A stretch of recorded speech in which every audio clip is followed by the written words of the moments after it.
America is listening to WVON. The following is paid programming. The views are not necessarily those of this station. We are the talk of Chicago, 1690 WVON. All right, brothers and sisters, we're back. Straight words on WVON 1690. This is the talk of Chicago. Straight words, we come to you every Tuesday evening from 9 until midnight. Black, strong, unapologetically pro-Farrakhan talk on the radio. Brother Naba'a Richard Muhammad, editor of the Final Call newspaper, is your host. Brother James G. Muhammad, he is a contributing editor of the Final Call. Yours truly, Brother BJ. We are here for the next hour. We want to get into some good conversation about P. Diddy. And Brother James and Brother Naba'a, I know y'all got some strong statements y'all want to make about. I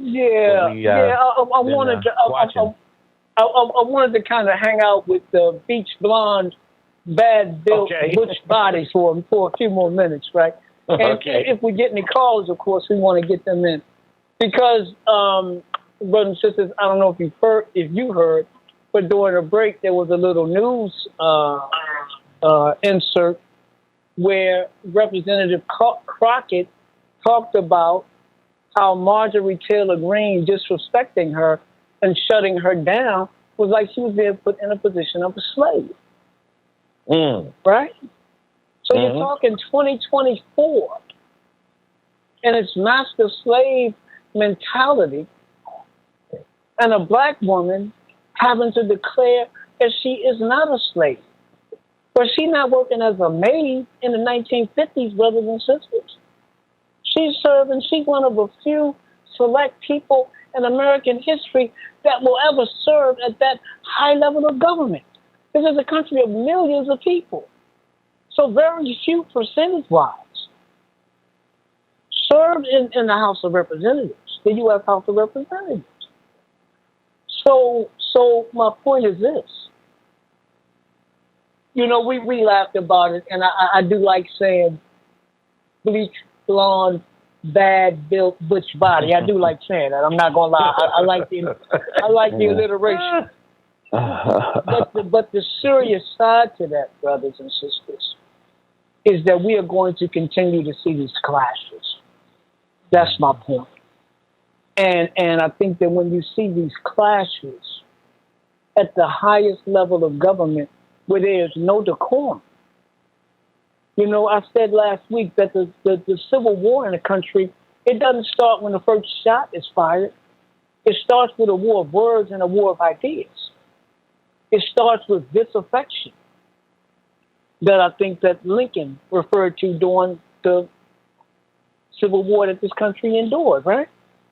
The severing of bonds, and then hatred, and then people feeling like, look, you got millions of white folks feeling like they have been aggrieved, brothers and sisters, and Trump is saying, I am going to end this anti-whiteness in America. Now, how are we going to live with these people in peace? Biden is speaking nicer, but I got to say, but where is he doing better? I just gave you two examples of major legislation that when he had the power to make it happen for us, the George Floyd Police Reform Bill and the John Lewis Voting Rights Act, neither one of those was delivered. Why? Because they were worried about, and they being the Democrats, they were more worried about keeping their majority and keeping Joe Manchin and Kristen Sinema, two little senators, dominating the concerns of millions of people. So that's kind of what I wanted to get to that. And in addition, Brother Naba'a, his position on Gaza, the genocide that's going on in Gaza, shows the heart of a man. I mean, you know, he could watch innocent folks just being slaughtered, and now you think he's going to think anything differently here? No, I don't think so. So I wanted to go ahead. We got the callers. How we doing? I was going to say we're looking for some callers to call in and chime in. This is your chance, y'all, to get in the conversation tonight. WVON 773-591-1690, 591-1690. Go ahead, brother. Yeah, I mean, I really wanted to kind of stretch this out a bit, but I think we probably exhausted it. What I wanted to do though was not pick up on the P Diddy thing unless y'all want to talk about it. Because I think I'll just say this, man. This thing of domestic violence is a serious thing, brothers and sisters, and especially when children are involved. And I'm telling you from my experience, as a child and having lived through this. And sometimes, we see things and we see behavior and we say, I would never do that, right? I wouldn't do that. But I'm telling you, I had a situation, man, brother, I'll never forget it. I was 15, 16 years old in Baltimore, had my little girlfriend, you know what I mean? So I was in charge. And she said something, man. And I slapped her. But I really hit her too hard. And I was apologizing, like, oh, my God, I didn't mean to hit you. Do you know what the most painful thing to me was? She said to me, no, I deserved it. Did you hear what I said? Wow. She said to me, no. So she was trying to provoke me. But, brother, I never forgot that, and I never put my hand on her or no other woman at 15 or 16 years old. Because I was ashamed of myself. Exactly. And she did try to provoke me. But I didn't have no right to put my hands on her in the name of I'm the man and I love her. I learned that at 15, 16. What's going on with us when we're not learning that at 30, 40, 50? Because they didn't learn it at 15 and 16.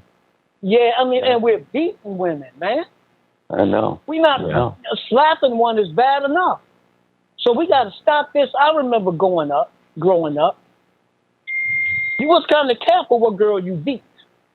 If she had a father, if she had a brother, if she had cousins, you kind of kept your hands off of them. Right. And then sometimes you kept your hands off of her because her mama would come to your house. That's right. And call you out. And then your mama would hear what she was saying. And before the girl you touched could slap you, your own mama would slap you. Man. And tell you, I didn't raise no son to do that. Yeah. So there's some things that we got to get back to. Brother, this abusive behavior. Yeah, man, I fought a girl. I must have been about 8 or 9. We lived in this kind of project area with a bunch of us all together. And we was fighting, and she scratched my face all up. So when I went home, my dad asked me, well, what happened? I told her I was fighting the girl down the street, blah, blah, blah. He took some alcohol and put it all on my face. And told me not to be fighting no women, no girls. He told me not to fight no girls. I wasn't fighting women anyway, but I fought her, but I never again. Because he taught me that lesson for sure. I'm going to tell you, brother, one of the ugliest things you could see is a man beating a woman. That's so wicked. To ball up your fist and hit a woman like you hitting a man. I had a situation where one of my family members was at the house, and I was walking by the door, and I saw him on the bed choking his wife. And, man, it just shocked me, man. I turned around, and I did like a Superman dive on top of the bed on top of him. And he was like laughing and stuff, and she was holding her neck because he was choking the crap out of her. And I said, "Wow, man, what kind of person are you that you doing this in the house where anybody could see it?" You know what I'm saying? And I just said, I've never.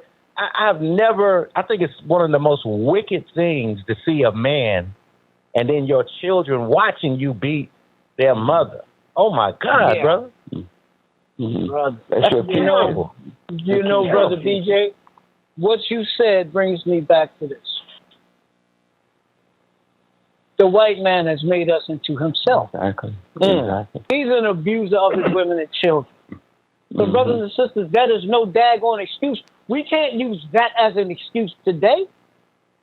When we've had a magnificent teaching, a magnificent example, in the teachings of the Honorable Elijah Muhammad, in the example of Minister Farrakhan, and the example of the followers who are trying to be better men and better women, but definitely better men.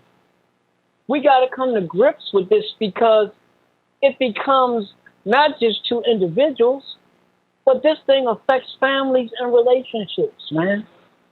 I'm telling you what I know. You know, and you let me deal with a couple actual facts. I don't want to make a quick point. This is from the University of Illinois Women's Leadership and Resource Center, and this is about domestic violence against black women, right? According to these people, 54% of black women have experienced psychological abuse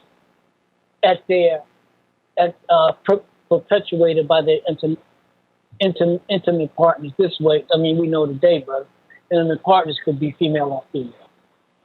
2, 9.6 of black women have been raped. You hear that? It's almost 10%. 40% of black women have experienced physical abuse. 17% have experienced sexual abuse other than rape. Black women were 3 times more likely being killed by a man when compared to a black woman. 91% of black women who are killed by men lose their killers. So, brothers, this is a problem that we got to stop, man. Yeah, that's right. We have to get an understanding, first of all, who we are as men. And how do you reflect? What is manhood? And how is it reflected? How is it manifested? It's not manifested by beating your woman. Well, she talked too much. Leave her and get another one, man. You know, it's millions of people, right? Right. So if she talked too much for you, leave her. Don't beat her. Well, you don't know. You don't understand. You don't need her. If you got to beat her.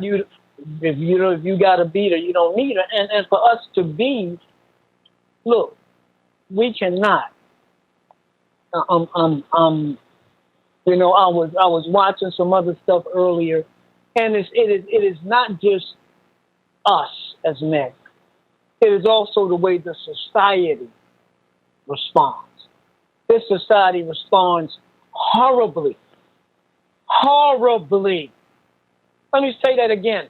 This society responds horribly to the plight and the victimization of women.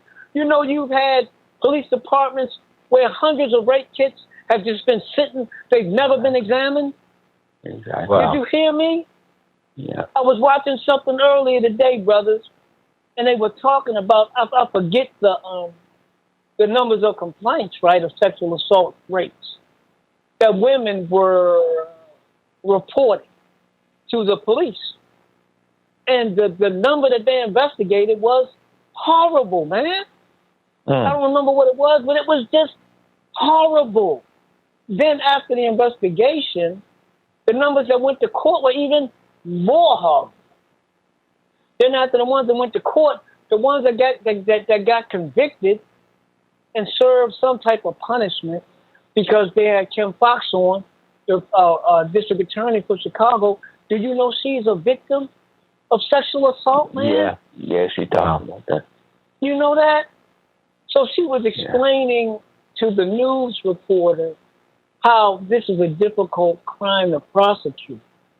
And so sometimes they have to, in a sense, make a deal so that the perpetrator who did something that was bad, that they don't get away totally, right? What kind of madness is this? Right. So, brothers and sisters, there's a lot. So when we talk about what we saw with P. Diddy and Cassie, that's I think it is an opportunity for us to get attention, to put attention on this problem, which is much bigger than them, but it is also a problem in this society, man. This is a very decadent society. We know that Hollywood is Hollyweird. We know that there's the worship of the dollar, there's the worship of celebrity, there's the worship of all of these things, man. Mm-hmm. And that means that we have to be a new people. We got to, I'm saying particular to the men. Brother, Right. being a man is building, brother. Being a man is challenging the man that's in your way. And I'm talking about the white man. First, I'm talking about your ignorance, our own ignorance.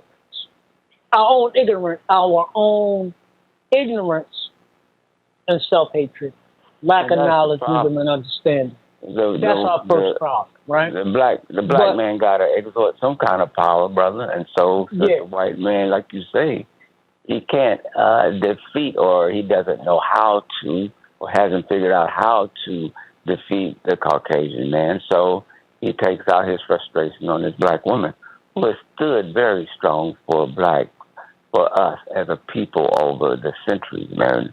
I don't even see how we could even lift our hand to the black woman after all she's done for us. That's right, people, man. You know, just Brother James. Yes, sir. Brother James, you just came back from a marriage seminar, and you know one of the things we got to do, we don't fix the black male female relationship. It ain't no black community. Can you bring something to the table? What you heard? I mean, first I would just say that what the Honorable Elijah Muhammad said. I mean, he said that the female, the woman, the mother is our first teacher.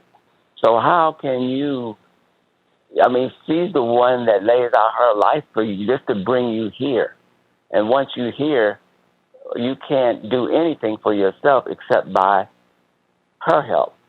So she's your first God. But just to say it in another way, though, at the marriage event, the first thing to do is put things in order first. First is Allah, God. Put him at the center of everything. And for some people, we may not know, well, what do you mean put Allah at the center of everything? Well, number one, your nature kind of tells you, as a black man and a black woman, your nature kind of tells you what's right and what's wrong. But then once you go into study, and then you get an idea of, quote unquote, the roles of the man and the woman, because there are roles. The woman by nature is a nurturer. The man by nature is a conqueror, and that's the frustration that Brother Naba'a was just kind of exemplifying. You know, the black man can't exemplify his power because of what stands in the way that he can't get around, and that's the Caucasian man. So he vents his frustration out on his woman. But once we put Allah at the center, number two, making prayer a constant thing in our lives with the man and the woman, praying together. And then number three, just in your study, and especially in our nation, understanding what the role of the FOI is, or what the role of the man is, what the role of the woman is. And the other thing is, it tickles me. Well, it doesn't tickle me. It says, like, this society always wants to kind of talk about, sometimes they say, when they look at our sisters, that, they're not free. Well, the Caucasian woman, the woman of this society, she's so free that she's not free. She's free to walk around however she wants. She's free to be, hollered at by different men in this society without protection. I'm talking about white women and black women. You call that freedom? No, our freedom is that we protect, we maintain our women. And we know they're not bound to the home, as Honorable Elijah Muhammad had said, and this was mentioned at it. Okay, the home may be the base, but it's not the place. We as men have to go out into the society and prepare a way for our women to then be able to go out and express their talents in ways that they are born to do without being victimized, without being abused, without being disrespected in the society. That's what the role of men have to be. We got to go out and prepare that for them so that when they do go out, then we don't have to come in and kill somebody for disrespecting them. So, but it was very interesting, So, yes, sir, Brother Naba'a. No, Brother James, I think, look, man, I'm just going to say it. You don't have to be a disempowered black man today unless you want to be, brother. Mm-hmm. You don't have to be disempowered today because the teachings of the Honorable Elijah Muhammad is in the world. And it hasn't been 100 years yet. But look at the man that you admire, many of you, so much, Malcolm X. Yeah, Malcolm. And you often quote Brother Malcolm, or you partially quote him, in saying that the black woman is the most unprotected and disrespected woman in America. But could I add a little something to that? And I want you to kind of listen carefully. But the Honorable Elijah Muhammad also taught you cannot protect, brothers and sisters, what you cannot control. Your man can't protect you. If he can't have some level of control, well, Brother Muhammad, what do you mean? I don't need nobody. Well, see, that's because you're looking at men, black and white, that have been shaped by this world. And they've been misshapen by this world. So their control is not a healthy control. But if you've ever seen a sister that, look, man, you ever seen a sister that just love her husband? Listen to what I'm saying. Have you ever seen a sister that really just loves her husband? Right. I got a friend like that, man. I got a friend like that. His wife just loves him. Right. She loves this man because this man has been nothing but good to her and her family and grandchildren now. That's not even his, brother. He's been loyal to her. He's been hardworking. He's respectful. And she tell anybody, man, I love that man. So when you got a man that you love, brothers and sisters, and this is the kind of men we got to be, brothers, it ain't about how submissive the woman will be. It's about how effective are you at bringing her submissive nature out of her. How much of God does she see in you? How much of the God does she see in you that she need to submit to? Well, Brother Muhammad, it seems like y'all teaching real hard on the men. We are, brother. Because this is what manhood is, right? Yeah. We're taught that the man was created first by Allah, and then he looked into himself, and he saw a second self, and that second self was the woman. And I think, brothers and sisters, look, man, brothers, it is plenty of women out here that would love to find a man they could trust enough to be submissive to. Listen to what I'm telling you. They would love to find a man who was caring, kind, strong enough. That they could trust. That they could trust. Know that he would give his life to defend them. Come on, Brother James. I mean, And that's what the Honorable Elijah Muhammad said. I mean, as he said, you're looking up in the sky for heaven. But when you got a good wife, like the one you just described, your heaven is right there. Your heaven is right there. Come on now. You don't have to look up in the sky or wait till you die to get one. You get a good woman and you be a good man, and you create a heaven in your home. That's a place you want to go home to be in heaven. It ain't like you don't have struggles and times that you got little struggles here. But, when you struggle, that makes you stronger too. So. Now, Brother James, I got a question for you. Yes, sir. Brother James G. Yes, sir. How long you been married, Brother James? Well, I have 3 children, and I've been married 43 years. Been married 43 days now. Not 43 months. Not 43 hours. 43 years. Yeah. So this man know what he's talking about. Go on and talk a little bit. No, brother, but I thank Allah with I thank Allah for the wife that I have, and if she's listening, But I thank Allah because she knew how to help to make me be a man. Number one, though, the Honorable Minister Louis Farrakhan took, his example the things he said to us, he's been like an open book. Every member, every man, everybody in this country, the minister has been like an open book. So when you sit down and you listen and you look at him, you watch him, and if you get a chance to get close to him and see him when he's not in the public, etc., you learn things. But even when he's in the public, he speaks in a way where he gives you insight into his personal life. He will talk about things that I wouldn't even want to talk about myself, about his illnesses, about different aspects of his life. His with the Honorable Elijah Muhammad.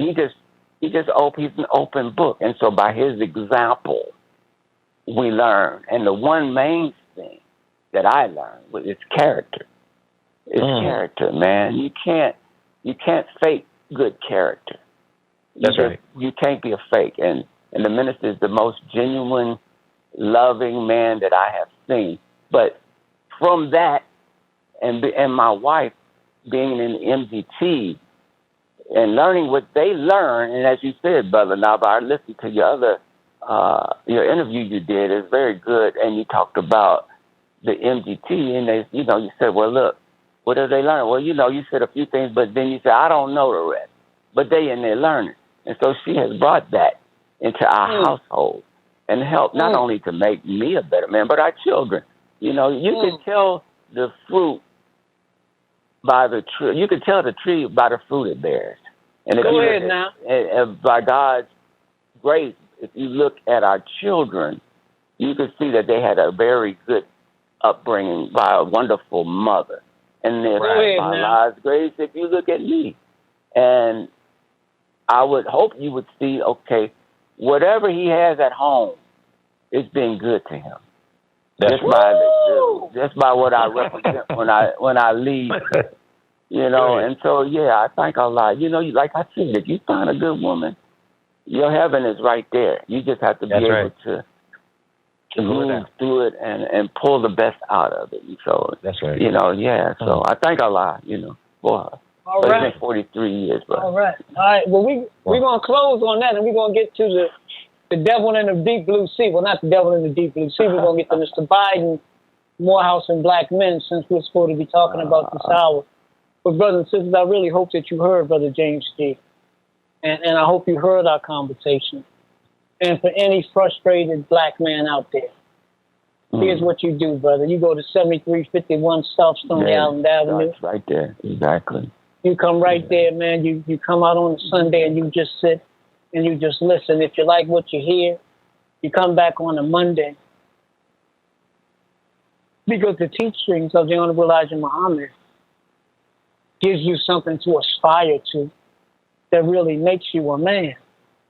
And there's nothing like that feeling, brother. There's nothing like the feeling of sex. I'm saying this. Many of us, I think we may end up carrying this thing over. Hey, if you came in for Biden and the black man, we're gonna get to that, okay? I'm sorry. we didn't kind of veer it off. I was trying to get us back on. But I'm saying, brothers, when you learn who you are as a real black man, see, we got all kinds of twisted, pimpish. Yeah. There was a lyric in one of the old, I think the song was old, one of the old Starlight songs, where the brother sings and he says, all my friends call me a fool. They say let the woman take care of you. Yeah. So I try to be hip and play like the crowd. Yeah. But not even the crowd can save me now.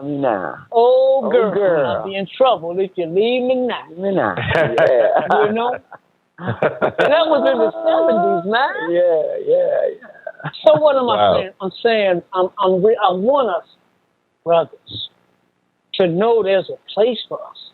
And sister, there's a place for you to get the knowledge, the information, the reinforcement, the brotherhood, the sisterhood, to open your eyes to the reality of the world, and not just what it is, but what it could be, what it should be, and what it will be based on what we do. See, we do this show every week, brothers and sisters. Because there are things that we believe as men. That's right. That we want to see happen. And we believe they are going to happen. But we're not sitting waiting for somebody else to make it happen. Right. We're in here doing everything that we can to make it happen. You know? And we're trying to run our leg of the race as strong and as hard. And as long as we can. And so when I look at Brother James's children, beautiful children, now we got beautiful grandchildren coming. You know, unfortunately, I wasn't married for 43 years like Brother James. I think I did about 15 or 18 of a combined sentence, but I'm not going to get into that right now. I ain't going to get into that. But I have 6 beautiful children, brother. Yes, sir. And went through a divorce, I just got to say. And so it hasn't been easy. Right. But when I look now at the end product, I got to say the mother of in particular, my last 4 children, because I was raising my first 2 by myself at one point. Yeah. But the mother of my last 4 children, who was also a great mother to my first 2 when we got married. Yeah. Let me say this, brother. No, I shouldn't say that. I don't usually tell people what to do. I tell people what not to do. So I'm gonna leave that alone. I'm gonna leave that alone. But I look at my children, and the same thing you said, brother James. And I think there's a scripture that says that a wise child. It goes something like wise child is the happiness of its father, but a foolish child is the heaviness of its mother. Right. And when I look at my children, I see that even though their mother and I didn't make it, she gave me beautiful children, brother. Yeah. I'm not just talking physically. I'm talking about in terms of their development, where she's placed them. I've been there the whole time now. That's true. Look, man, but I'm saying, though, that's the true. role of the mother is indispensable, though, man. And I'm saying to us as men, brother, I know you can go through stuff with a woman. I know you can. But if the one for your children, respect her. Yeah. You should respect her anyway because you was with her. So you ain't got to tell everybody every dirty, nasty thing that happened between y'all. Where's your self-respect? Yeah. Because a marriage is an intimate thing. You mean to tell me you would tell everybody what happened between y'all? But the number one problem, Nava, is that when we go after the woman, we go after for the wrong things. Because a lot of it is like the societal things that they put on you. You know, you're just going out, you know, most of the time it's about a sexual relationship. Most of the time. Before it gets to anything more than that. And then, of course, when you first meet a woman, the first thing you're going to see is her, especially in this society, because as the devil has said, he's going to come before you, behind you, in the front, and in the back of you.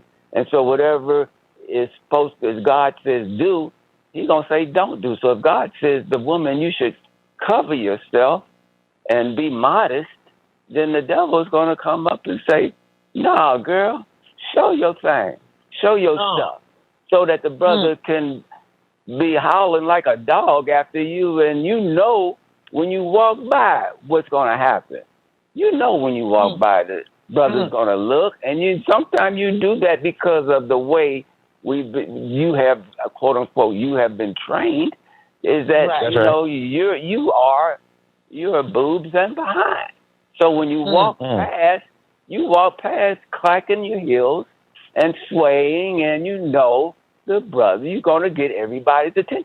You got that. And so when the brother looks at that and you look at him and you get together, y'all done started from the wrong place. So by the time you get a year down the road, if you get married, then all that fun is gone. What you got left? You don't know what you got. And you may not have anything, so you end up splitting up and being miserable. So, it's just we have to recalibrate. We got to refocus. And, go ahead, Brother BJ. I would say, you know what the Quran says? It says to reverence the womb that bore you. Bore you, yeah. And so when you got a woman who has a baby for you, I heard the minister say, he said she's generating you into the future. The future, yeah. So she generated, a woman has a baby for you. She had 3, 4, 5 children for you, and she's generating you into the future. Yeah. And this woman is so, I mean, women are so precious and so. They are, absolutely. Oh, man, I mean, you know, because God gives a woman the opportunity to duplicate himself on the planet. You know, how special is a woman in the sight of God? And when you beat a woman, you an enemy of God. If you want to have a terrible life, abuse a woman and see what happens to you. Yeah. You know, and most of these brothers, when what they have done to women, you paying for it. And you're not going to get away with messing over the woman of God. She's the woman. Sisters, you are the woman of God. No matter how you think about yourself, and nobody never told you, that is your nature. You are from him. And that's why, you know, we have this show. Well, I was talking to Brother Naba'a earlier. It's our job to say something, to reach down into all the dross that's covered over. The reaching that, it's a signal, you know, when you transmitting the A tone, and we the people of God, you will be activated by it to activate the God in you and the God in us. You know what I'm saying? Because we searching for that spark of life to turn our minds on for us to understand who the hell we are, because we the people of God. We just don't act like it because we don't have the knowledge of self. And when you know that you got this woman, your daughters, any woman that you see is a potential mother, and you are to be like a Zechariah, protecting and watching over them to make sure that they remain innocent and pure so they can produce children that will do great things. And, you know, our children could be the answer to our own prayers if we would look at them through the eyes of God. Exactly. So, I mean, I think, you know, my wife, man, look, my wife has been so good to me and has been a faithful friend to me. I'm afraid of what I do. I probably rip somebody apart. I know. With my bare hands, brother, because that would make me so angry because she don't do nothing to nobody. Yeah. And that's what we were talking about earlier, too, Brother Naba'a. We was on the phone earlier, and you mentioned, when are the men going to form organizations and groups to fight against domestic violence? Why are we so damn silent? Yeah. Yeah. Why are we so quiet? Yeah. Absolutely. And then women have been hurt so much, man. You know, when I think, like how we used to go out back in the day when we coming up, we would go out. Now there's so few men per woman. I don't know what the ratio is, but you know, men can just run through the women, and the women, in my opinion, I mean, you know, you're fighting for diminished resources. You know, if you're trying to attract a man, there's not that many of them. A lot of us are going to jail by design, so that takes away a lot of our brothers. And so the ones that's left, you know, they got quote unquote free picking, and so you know that leads to abusive relationships. And unfortunately, you know, our women, man, are just abused too much. And when you don't, I'll just say this again, brother. When you don't know who and what you are as a man. Yeah. Right. Yeah. I was not necessarily what you would call a quote unquote bad guy. Right? Never really been in trouble, went to college, you know, pretty much, you know, some of the little stuff I was doing, I never wanted to hurt black people. Right. So that always, and I never wanted to disgrace my grandmother or cause my mother any pain. So those things helped to keep me within a certain zone of what I was going to do and what I wasn't going to do, right? Right. But even with that, I mean, you trying to be Mr. Playboy, you can wreak a lot of damage in a lot of people, man. Right. So when I came into ignorantly is what I'm saying. Ignorant, trying to be what my uncles taught me manhood was. Yeah. And it was the wrong definition, brothers and sisters. So when I heard the teachings of the Honorable Elijah Muhammad, brothers and sisters, and when I heard we had a real live enemy, and the enemy was pointed out to me, the Caucasian white man who is at perpetual war with black people. I could focus now, brothers and sisters, not just on a job, not just on a life's work and a life's mission, that I could look at my people and know who is the cause behind their suffering. And I could follow a man that had the keys to unlock their suffering. So all I had to do was try as best I could to get in step with him, follow his instruction, be developed under his guidance, and then use whatever skills and talents I had to help him in his mission, the resurrection and the upliftment of our people, man. And sisters, if you want to be a real one that knows her value, that loves herself, that understands you are much more than your body parts. You are much more than that. Whatever physical beauty you have is only symbolic of a deeper spiritual beauty that you have. You know, so one of the things, because, you know, we always tell little girls, oh, you so pretty. Oh, you so cute. What I started saying is, oh, you're so pretty. I know you're smart. You can read, right? I know you're real smart, right? So we have got to get out of we have got to build our girls up, man. And I'm telling you, brother, hey, I had a little situation today. And so I had somebody, my meals had to be brought to me, right? And this sister said to me, basically, I'm so glad. I never met her before, Brother James. She said, I'm so glad I had to deal with you because you're so helpful, basically. And you're so kind to me. And I would just say to her, good morning, sunshine. I wasn't at her house, brothers and sisters. I was getting some medical treatment. I was getting some medical treatment. I was, you know what I mean? You got to be careful. I was getting some medical treatment. And she was one of the food service workers. And I used to call her Sunshine. I call my daughters Princess and Sweetheart. Where did I get that from? Well, really, I got it from our late editor, Abdul Wali Muhammad, who has 6 children, 3 daughters, right, Brother James? 3 sons? Yeah. And he used to call his daughters Princess. So I picked it up. But where did he get it from? The Honorable Minister Louis Farrakhan. So just the language, brothers and sisters, that we use with one another. So every time I call my daughter sweetheart, I call my children when I group text them, hey, lovelies. All of this kind of language, right? To help say something to them about their value in a world that's trying to destroy them and eliminate them.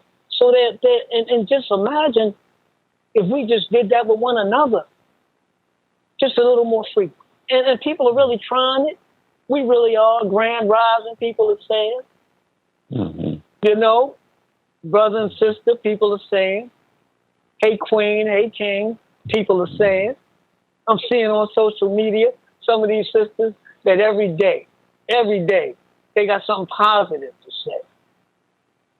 Every day, they got something positive to say about the black man to inspire the black man.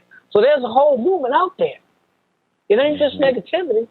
It's a whole movement of positivity and love for one another. Let's keep building that movement and building that sentiment and building that love and unity.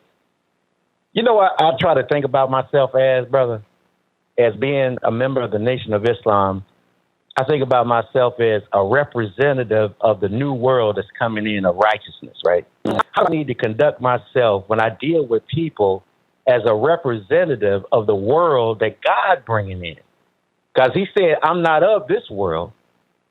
You know, he's of the world to come is of righteousness. He's coming to destroy all of this crap that's associated with this world. This is the white man's world that he built. And so when we deal with one another, we should deal with one another with that thought in our minds that I'm going to treat this brother or this sister because I'm a representative of the new world of righteousness that's coming in. I'm going to practice righteousness. And all it means is just doing what's right at all times. Like, so that sister said that you were so kind to her. And think about this, like, how many in the black community, we do not have anybody that talks kind to us, that is patient with us, that is gentle with us, that says a kind words or a compliment. You know, when I see black people, I always make sure, you know, when I come into contact with them at the grocery store, I do like, that's a nod, man. How you doing, brother? How you doing, sister? Because I'm glad to see you because I love you. You know what I'm saying? I know who you are. I'm looking at the people of God. And so the minister taught us, he said, don't treat people according to the circumstance, treat them according to the nature. And the nature is God himself. The people of God is who we are. And so I treat people, you know, treat people like that, the greatest law. Do unto others as you would have them to do unto yourself. That's right. Come on, man. That's so right. we got to think, man, the way we are interacting, just to be conscious of every moment when I'm dealing with another human being. I don't care what color they are. Right. Yeah. Right. Right.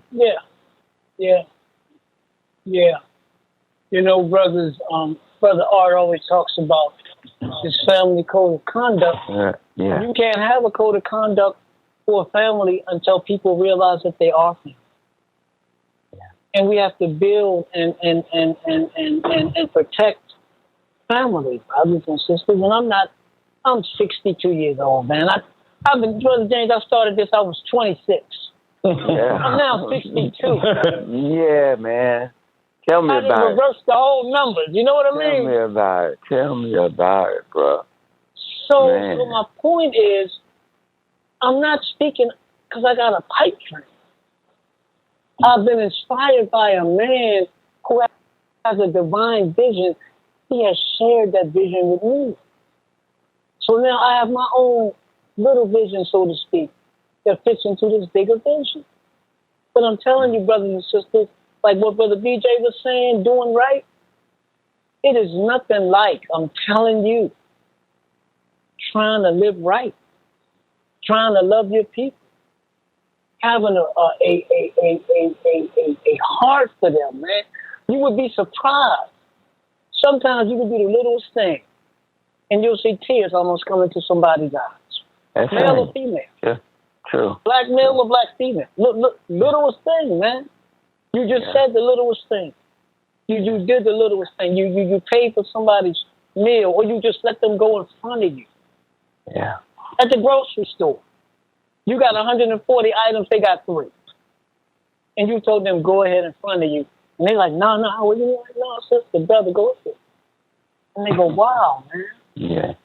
And you know what, brother? Heart. Go ahead, Brother James.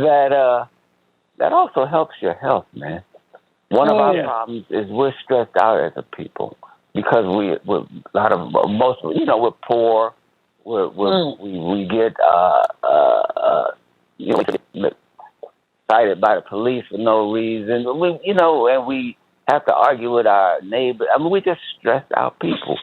So, as Brother BJ said, once you try to just live right, that does take some of the stress off of you. And then when you give out, you get back what you give. You know, if you put out something positive, that's going to come back on you, even if it's just the smile from the person you just helped. I mean, one of the best feelings you can have, though, really is helping somebody who shows gratitude. Even if it's, like you said, man, letting the person go up, they got 3. That person might have been like, man, I wish I could just get in front of you because I got to hurry up and get out here because I got blah, blah, blah. Something very important. And you turn around and say, brother or sister, go ahead, brother. You go up in front of me, and that person shows you this gratitude, sincere thanks. That lifts your spirit. And if you just keep doing that, paying that forward, I mean, it takes the stress out. It's nothing. It's nothing like having to look over your shoulder, wondering who's gonna pay you back for something you just did, that you did before, the day before, or worrying about something that you don't need to be worrying about. That's stress on your heart, on your organs. That's just stress, man. If you live right, it relieves some of that stress, man, and it lessens your life. Right, just like the Quran says. He says, "Those who are the doers of good to others, there is no fear for them, nor shall they grieve." So you wanna live without fear, then be one of those who are the doers of good to others, and you don't have to worry about nothing every day. You can walk the earth sure that God is with you when you are one of the ones who are the doers of good to others. You know, so live like that. Other part of that, BJ, is that, you know, even when struggle or something is coming at you, that, like, the same thing can happen. Something can happen to you that would put me, like just out of it. But that same thing can happen to you that just, you know, it rolls off your back because of the attitude you take toward it or the attention that you give to it. You know, if you know you just living right and, you know, Allah is going to put you in a trial or a struggle, but if you're resisting that struggle, it's going to make it harder and put more on you than if you just go through it, knowing that Allah is giving you something to make you stronger on the other side. If you go through it, as difficult as it might be, but not, you know, like you just talked about fearing it or grieving over it, but just going through it, taking the blows, taking the punches, and getting to the other side and thanking Allah for bringing you, man, you know, you just grown. You just built some muscle as opposed to resisting it and grieving because you're going through it and maybe not even making it through the trial.